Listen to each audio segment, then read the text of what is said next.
Figma Style Unifier, best workflow for style matching. Do you need to match the styles of new elements to your design system? Here is how you can do that quickly with our Style Unifier plugin. Let's say you want to merge the styles of this section to your layout. If the core color scheme of the new section needs to be inverted, you can easily do this with the free plugin called DarkMe.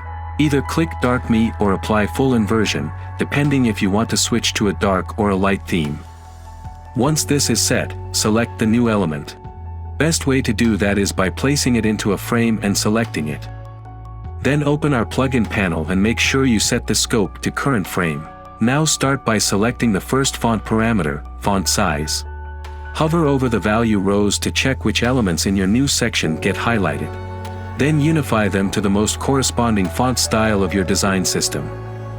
In some cases you do not want to only rely on the font size parameter to define to which style the related elements should be unified to. For those cases, you can switch to another parameter and continue the style swapping there. Now that you have gone through each of the parameters that way, you can switch to the color settings and start matching there. Once this is done as well, you can be sure you completely match the new element to your design system. That and much more is Figma Style Unifier, Design System Builder and Linter. Get it now on haywood.tools and make your life easier and your projects better.